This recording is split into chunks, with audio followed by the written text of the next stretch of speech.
أعوذ بالله من الشيطان الرجيم بسم الله الرحمن الرحيم الحمد لله رب العالمين الصلاة والسلام على أشرف الأنبياء والمرسلين وأهل بيت الطيبين الطاهرين المعصومين أما بعد محترم नाज़रीन अस्सलामु अलैकुम वरहमतुल्लाहि वबरकातुहू। अॼु असां अवां जे साम्हूं पंहिंजी गुफ़्तगू अॻिते वधाईंदे पंहिंजे फ़िक़े जे बारे में ॿियो दर्स खणी तव्हांजी ख़िदमत में हाज़िर थिया आहियूं। अज़ीज़ नाज़रीन, कल जेका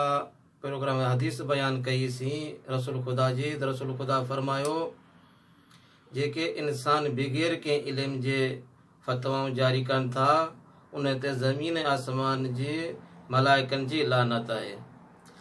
अज़ीज़ नाज़रीन, मुज्तहिद को आम माण्हू न आहे, कम से कम 10 साल सुतू में शिरकत करे थो, उन खां बाद में 6 साल सुतू उलिया में शिरकत करे थो, उन खां बाद 10-20 साल बहस ख़ारिज में वञी करे इल्म हासिल करे थो ऐं उन खां बाद 10-20 साल उन दर्स खे पढ़ाए थो। उन्हनि खां बाद में माना इन जी 30-40 साल 50 साल जेका आहे ज़िंदगी इल्मी सफ़र थो करे, उन्हनि खां 7,000 खां बाद में कोई बाज़ जेका आहे मर्ज़ जी तकलीफ़ ते पुॼनि था। त अहिड़े नमूने सां असां ईअं सम्झूं था हिकु आम कचहरी में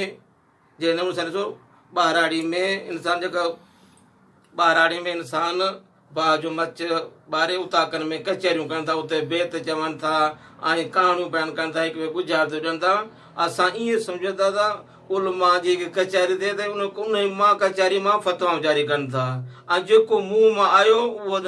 उहो जेका बयानु कयूं आहे। ऐं मतिलबु ईअं कोन्हे, बल्कि असांजे महाराज जी 40 साल ज़िंदगी महिनत खां बाद में ही डिग्री हासिल करे बाद में ही फ़तवाऊं जारी कनि था, ताकि असां उन ते इहे तोजी मसाली सूरत में असां ताईं पुॼाइनि था, ताकि असां उन ते अमल कयूं, पंहिंजी इबादत जी हिफ़ाज़त कयूं।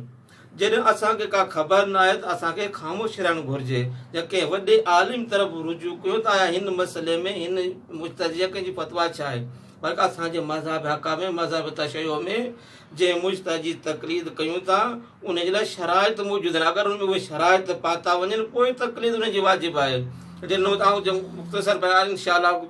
तमामु शराइत मुज्तहिद तक़लीद जे मसइले में बयानु कंदासीं। यानी असां में इहा शर्त आहे त उन मुज्तहिद जी तक़लीद कयो जेको दुनिया में वधि खां वधीक इल्मु रखंदड़ हुजे, तव्हां उन जी तक़लीद कयो। ॿिया शराइत अॻिते इंसान बयानु कंदासीं। ऐं जेके पंहिंजे तरफ़ां इहे फ़तवाऊं जारी कनि था, रसूल ख़ुदा उन्हनि जी निशानदी कई आहे। रसूल ख़ुदा ॿुधायो आहे, जॾहिं रसूल ख़ुदा हजतुल विदा जे टाइम ते रसूल ख़ुदा फरमाइनि था घणी माण्हुनि जी तादाद थी वई आहे जेका मूं रसूल जी तरफ़ कूड़ जी निस्बत ॾियनि था। यानी रसूल ख़ुदा हीअं फरमायो आहे, रसूल ख़ुदा हीअं चयो आहे त रसूल ख़ुदा उन जे बारे में फरमाइनि था अला मन कज़िब अलैहि मुतअम्मिदन फलियतबव्वअ मक़अदहु मिनन नार। उहे इंसान जेके ॼाणी वाणी मूं रसूल जे ख़िलाफ़ ऐं कूड़ियूं फ़तवाऊं ॾियनि था, ॼाणी वाणी कूड़ी ॻाल्हियूं मनसूब कनि था ऐं तोहमत हणनि था, उहे पंहिंजे जहन्नम में हिकु पंहिंजो टिकाणो करार ॾियनि। यानी उहे जेके मूं अलाह जे रसूल जी तरफ़ कूड़ियूं निस्बत ॾियनि था उहे इंसान जहन्नम वारी कुर्सी ते जहन्नम में वेंदा, जेके मूं रसूल ख़ुदा जी तरफ़ कूड़ियूं निस्बत था ॾियनि। ऐं इन जी जेका आहे ऐं क़ुर में बि जेका आहे ख़ुदा मुताल अहिड़े माण्हुनि जी निशानदी कई आहे जेके पंहिंजे तरफ़ां फ़तवा ॾियनि था। अगरि इहे पंहिंजे तरफ़ फ़तवा ॾियनि इहे बि ख़ुदा मुताल जी ज़ात ते कूड़ था हणनि, ख़ुदा जी ज़ात जी तरफ़ कूड़ियूं ॻाल्हियूं मनसूब था कनि। सूरह नहल में ख़ुदा मुताल फरमाइनि था 116 ऐं 117 नंबर आयत में वला तक़ूलू लिमा तसिफु अलसिनतुकुमुल कज़िबा हाज़ा हलालुन हाज़ा हरामुन लियफ्तरू अलल्लाहिल कज़िबा इन्नल लज़ीना यफ्तरून अलल्लाहिल कज़िबा ला युफ़्लिहून मताउन क़लीलुन व लहुम अज़ाबुन अलीम। ऐं ख़ुदावंद मुताल कॾहिं बि तव्हां जी ज़बान ते कूड़ी ॻाल्हि न अचे त हीअ हलाल आहे ऐं हीअ हराम आहे। अगरि इहो तव्हां चओ था त इहे ख़ुदा ते तव्हां कूड़ था हणो। असां जल्दी में चई था हीअ शइ हलाल आहे हीअ शइ हराम आहे, बल्कि ख़ुदा ते इहो बहतान आहे, कूड़ आहे। अहिड़े नमूने सां ख़ुदा ताला अहिड़े माने जी मज़म्मत कई आहे ऐं उहे जेके ख़ुदा ते कूड़ हणनि था ऐं ख़ुदा जी तरफ़ कूड़ जी निस्बत ॾियनि था कॾहिं बि उहे जेका फलाह हासिल नथा करे सघनि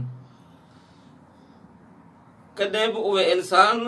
फलाह हासिल नथा करे सघनि जेके ख़ुदा ताला जी तरफ़ कूड़ जी निस्बत था ॾियनि ऐं ख़ुदा ताला ईअं अॻिते फरमाईंदो मताउन कलीलुन वलाउन आज़म आलिमुन उन जे लाइ हिकु मता दुनिया थोरी आहे उन जे लाइ खसारो घणो आहे उहे उन जे लाइ जेका अज़ाब उन जे लाइ पोयां इंतज़ारु करे रहियो आहे जेके